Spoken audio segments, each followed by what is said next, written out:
You like comfort, don't you? Of course you do. The air conditioning cooling your room, the NASA foam pillow promising to align your chakras while you sleep, the notification that your fast food is arriving. We have built an entire civilization dedicated to a single sacred mission: avoiding effort. Congratulations, humanity! We won! We are the softest, most cuddly species that has ever walked, or rather, rolled across the earth. And then, there's this guy, Miyamoto Musashi, a man who would look at your self-care routine and probably use your scented candle to cauterize a sword wound. Today, everyone wants to be disciplined, but the discipline they sell out there is cute. It's waking up at 5 a.m. to post a picture of coffee and do yoga and designer clothes. That is not discipline. That is theater for the algorithm. Musashi didn't want likes. He wanted to survive over 60 life-or-death duels.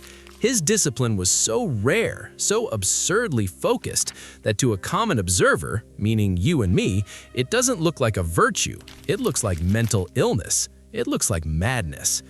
If you want tips to organize your agenda, close the video. Go watch a bullet journal tutorial.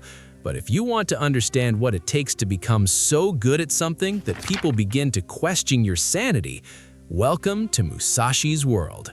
Let's destroy your concept of effort.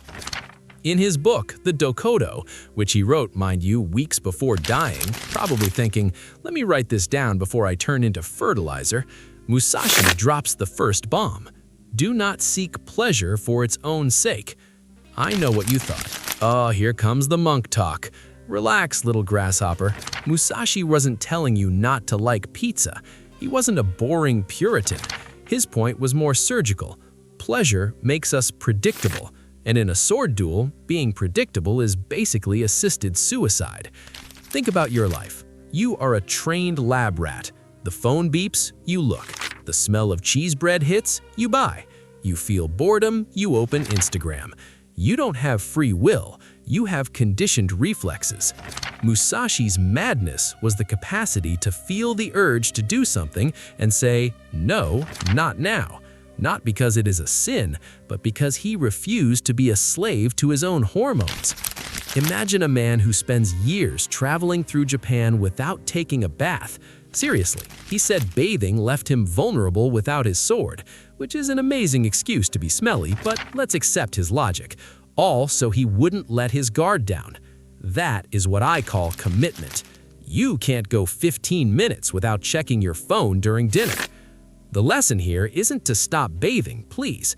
The lesson is, true discipline begins when you can look at what you want most in that moment and ignore it, simply because it doesn't serve your greater goal. If that sounds like masochism to you, congratulations, you are normal. And being normal in Musashi's world is being a corpse. Let's talk about everyone's favorite modern disease, multitasking. You've been told that to be successful, you have to be productive, you have to be a polymath, you have to be an entrepreneur, a father, a CrossFit athlete, a crypto investor, and still find time to learn Mandarin on the weekends. The result? You are mediocre at everything. Congratulations! You are a duck. You don't fly well, you don't walk well, and you don't swim well. You just float and make noise. Musashi would look at your to-do list and laugh. He said, do not have a preference for anything. Does that seem contradictory? It isn't. What he meant was, don't scatter yourself. If the way is the sword, then calligraphy, the tea ceremony, and painting are not hobbies, they're just other ways of understanding the sword. His discipline seemed like madness because it was singular. He didn't try to balance work and life. Life was the work. He lived in caves, not because real estate in feudal Japan was expensive, but because a house required maintenance, and maintenance steals time from training. Ask yourself, when was the last time you focused on something with such intensity that you forgot to eat or to sleep? If the answer is never, or when the new season of my show came out, then you don't have discipline, you have pastimes. One of the most brutal lines from the Dokkodo is, think lightly of yourself and deeply of the world. Listen to the sound of millions of egos shattering. Today, our discipline is focused on the self, my gratitude journal, my morning routine, my truth. We're obsessed with being the protagonist of our own movie.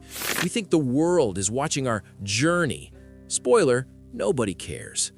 Musashi's madness was the total absence of self-importance. In a duel, if he were worried about, does my hair look good, or will I look stupid if I die right now, he would be dead. Real discipline requires you to become an instrument, not the star. He observed the world, the wind, the sun, the enemy's stance, with terrifying depth. Meanwhile, we are so busy navel-gazing and analyzing our feelings that we don't see the bus coming right at us. Do you want that rare discipline? Stop treating yourself like precious porcelain. You are not special. Your tiredness is not special. Your lack of motivation matters to no one. Musashi slept on the floor and didn't complain about back pain because back pain was irrelevant to the cut of the sword. The world is big. You are small. Accept this and discipline becomes easy because it stops being about you and starts being about the mission. Regret, the favorite pastime of those with too much free time. We spend half our life anticipating the future with anxiety and the other half reviewing the past with guilt. It is fantastic time management. Musashi killed dozens of men. Some were honorable duels, others, well, let's say he didn't play fair. He arrived late, he irritated opponents, he used a wooden oar against a steel sword. If he had stopped to think, was that ethical? He would have been cut in half in the next duel. The rule is clear. Do not regret what you have done. This doesn't mean being a psychopath without morals. It means understanding that the past is stone. It doesn't change. Discipline demands a clean mind. Did you fail your diet yesterday? Tough luck. Ate the whole pizza? Great, it was delicious, I hope. Now it's done. What do most people do? They feel guilty, say, I've ruined everything anyway, and eat a tub of ice cream to console themselves. This is weakness disguised as self-criticism. Musashi's madness is the capacity to make a mistake or make a difficult decision and never look back again. Regret is dead weight in your backpack. Cut the rope. Move forward.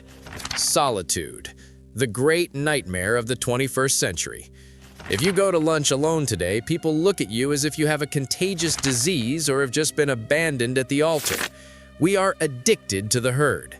Musashi didn't write his masterpiece in a Starbucks surrounded by hipsters and outlets to charge a MacBook. He isolated himself in a cave. No Wi-Fi, no applause, no one to say, "Good job, champ." Just him and his demons, locked in the dark. He said, do not rely on a partial dwelling. Basically, don't put down roots, don't rely on comfort, and for the love of God, don't rely on other people to validate your existence. The discipline that looks like madness requires isolation. You cannot hear your own voice if you are always listening to podcasts, music, or your aunt's opinion in the family group chat. To be exceptional, you have to accept being the weirdo who doesn't go to happy hour because he has work to do. Solitude is not sad for the master. Solitude is the laboratory. And of course, the final poison, envy. Musashi had rivals who were richer, better dressed, and more loved by the imperial court. Sasaki Kojiro, his great rival, was known as the Demon of the West, wore fine clothes, and had a long, elegant sword. Musashi? He showed up in old clothes, disheveled, and with a wooden sword he'd carved himself in a rowboat minutes before the fight. And guess what? He cracked Kojiro's skull in half. The rule is never envy anyone, good or bad. Why? Because envy is a distraction. If you are looking at your neighbor's plate, you are not guarding your own food. While you waste time hating someone else's success, someone, like Musashi, is sharpening the blade to overtake you. Envy is the sincerest form of admitting they are better than I am. Stop it. It's pathetic. And what's worse, it's inefficient. So, we arrive at the verdict. Why would the world call Musashi's discipline madness? Because the world is mediocre. The world wants you to be balanced. The world wants you to be happy in the cheapest sense of the word, full, warm, and distracted. But if you want greatness, if you want to forge something that lasts centuries, balance is your enemy. Obsession is the only way. They will call you crazy when you wake up before the sun every day. They will call you antisocial when you refuse alcohol to keep your mind sharp. They will call you obsessive when you work while they sleep.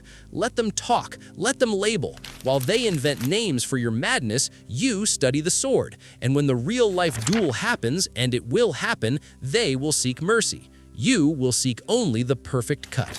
If this video made you feel bad about your laziness, great, use it. If you want to keep watching content that challenges your mediocrity, subscribe to the channel. If not, help yourself to the exit button. Go train.